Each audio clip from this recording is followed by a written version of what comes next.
Hey everyone, my name is Chris Lambert. I co-host the Kanye West podcast, Watching the Throne, and today we are talking about maybe the biggest, no, it is, the biggest Kanye news of 2019, and that's the announcement of Jesus is King, which is going to be the next Kanye album, hopefully. Like, you have to say that with a little bit of an asterisk, because we never know what's going to happen. We don't. But we have Kim tweeting out a track list, it seems, with the announced dates and everything. This is reminiscent, you may remember, to the notepad that we saw for The Life of Pablo. And that was the thing at the end of 2015, start of 2016. We got the notepad that had, at the time, what was it? Not waves, swish. And the initial track listing for Swish, then the switch to Waves, and then the ultimate switch to The Life of Pablo, and seeing each iteration of that. We know that Kanye likes to have these kinds of things. He did the same thing with the whiteboard for Ye and Kids See Ghosts. We got to see how the whiteboard was kind of shifting.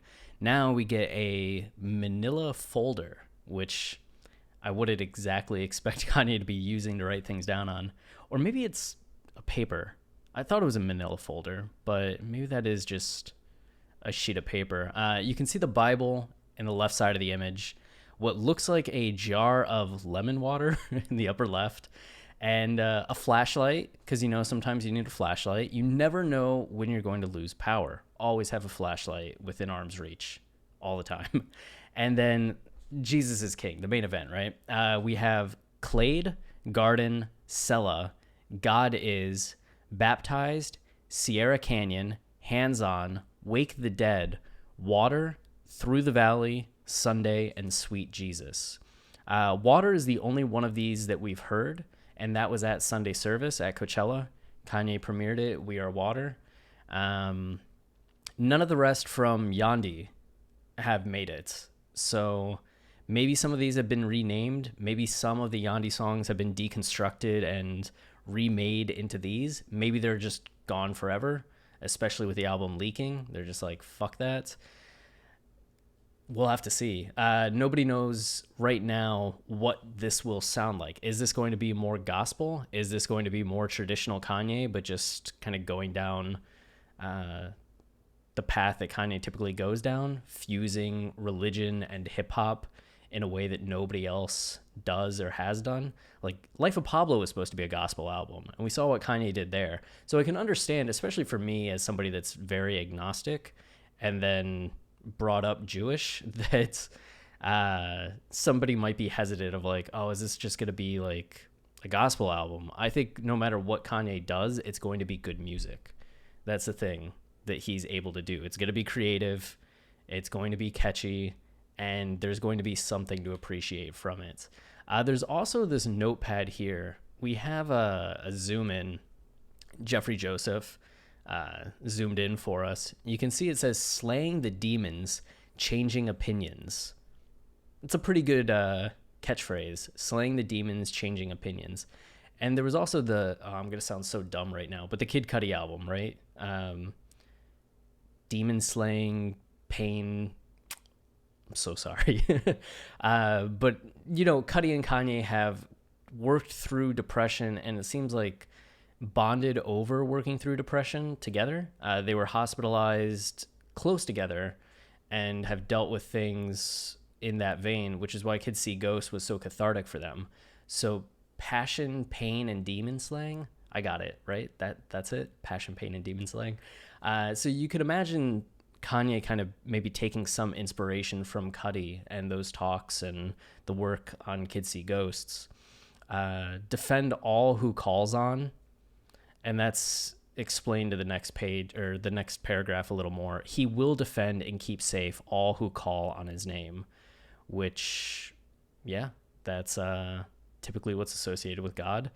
And then you have kingdom, lion, fire, something else, protect, defiant, all these kind of words. This seems like it might be more of a mood board, so to speak, looking at words and kind of motifs and themes and ideas. We know that when Kanye goes into albums, he has the concept in mind and the energy, but a lot of what he initially lays down is just na na na na na na na na na, and then he tries to fill in the na na na na na na with words that kind of play off the main ideas or concepts that he's going for the song and the album. So you could imagine some of this kind of being the first wave of thoughts that he's going to put into things. So we have that, and then also there's another page that we can see, and Bro Godzilla had that zoomed in, and it cracked me up because you see Sweet Jesus, Breastplate of Right, Wake the Dead, Clade, Baptized, I think it is, and then maybe a little drawing. If you look at the full track list, Clade is there, Baptized is there, Wake the Dead is there, but Breastplate of Righteousness has departed us. I love this too. Like, Breastplate of Righteousness sounds like a item that you would get in Dungeons and Dragons or an RPG, right? And here you have Bro Godzilla just low-key putting like defense +1. That's what the Breastplate of Righteousness grants you. But there's actually this whole Bible thing about it. Go figure. Bible's full of stuff. What is the Breastplate of Righteousness? Ephesians 6:14. So Ephesians 6:11 exhorts believers to put on the whole armor of God in order to stand firm against the attacks of our enemy, Satan. I mean, right there, you can understand why the Breastplate of Righteousness would appeal to Kanye, right? He's somebody that feels like he has he more than others should be speaking. That's not the right way to phrase it. He has things to say, and he has actions that he wants to take to change the world for the better. But oftentimes he's being stunted or stopped or not given the opportunity or doubted, which is exactly what Jesus was about in some ways. Like, he has things that he could be doing and just isn't allowed to be doing them, and the pain that causes him. So you could imagine him in the same way that he took from Psalm 82 that talks about you are gods, and like I've said that you who carry the word are God or gods. I'm not getting that specifically. The Bible is a whole new thing to me. But he took that idea of each of us are gods, and empowered himself on Jesus with that idea. I am a God. And now here, put on the whole armor of God. And that idea of you can use religion as a means of empowerment to stand firm and to help you stay strong in times where the waves are crashing around you. In 2018, the waves crash around Kanye heavily. From the TMZ interview to the support of Trump to his visit to the White House, it seemed no matter what he said or did, even if it was logical, like talking about the 13th Amendment having some bullshit to it, he's not the first person to bring it up, but how he phrased it, and because it's him, nobody looked at the actual substance of what he was saying, and they just jumped on him. Like, Kanye wants to abolish the amendment that got rid of slavery. How dare he? When it's like, no, it's allowed us to create slave labor in prisons. A lot of people have problems with the 13th Amendment. And yet we're attacking Kanye for saying it because he's Kanye. But in the midst of all of that backlash in 2018, Kanye turned to religion more than ever before, and use Sunday service as a means of healing and as a means of finding some peace, it seems. And that's something that Kim and Chloe and Courtney have talked about too with Sunday service, that it's supposed to heal. It's supposed to be for kind of music therapy. So you could see from an extension of that, and from getting back into religion as a means of finding peace, that Sunday service in a way has been like the breastplate of righteousness, so to speak. And it makes sense that the album that he would put out would kind of be infused with what he's been going through and where he's been finding comfort and solace. I mean, Kanye albums, if anything, capture the period of time leading up to their creation. So College Dropout was everything Kanye went through, from dropping out of college to getting signed at Rockefeller. Then Late Registration was him looking at what is it like to now be famous? In the year that I've been famous since College Dropout, what am I now dealing with? Which is why you get things like Gold Digger, Roses, Celebration, Hey Mama, all of these things that kind of reflect on fame. Touch the Sky. Then you get Graduation, which looks at the dangers of fame, with the ego that comes when you have that kind of success for a prolonged period of time and how it can actually change and damage you. And then you get 808s and Heartbreak, which takes that idea of the pain of fame and expands upon it even more. And what was Kanye going through at that time?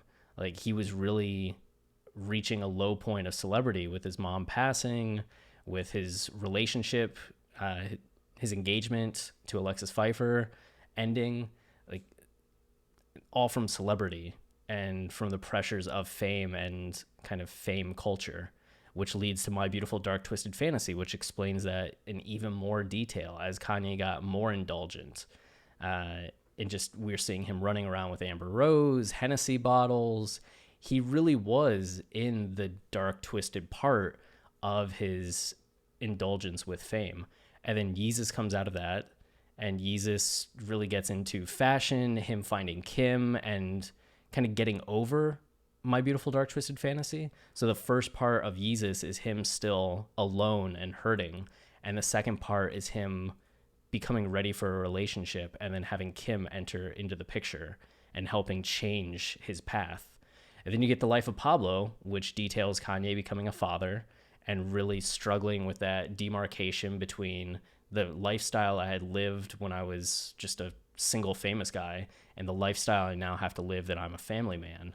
And then you get Ye and Kids See Ghost, which deal with mental health, which was everything Kanye was dealing with from 2016 into 2018.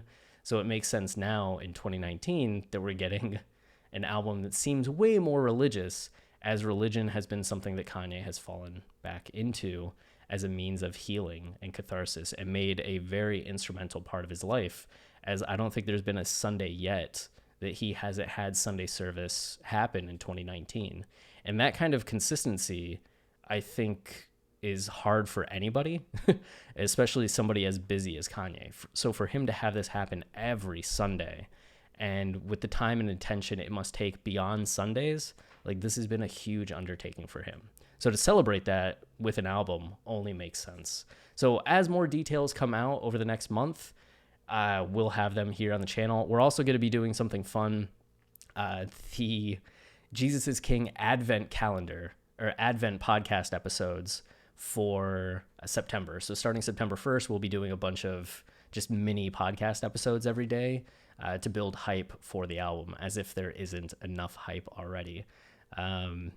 So tune in for that, and we'll be here to talk. If you have any questions, thoughts, concerns, leave them down below. Otherwise, I'm out. Stay wavy, keep it loopy, and we will talk soon. See ya.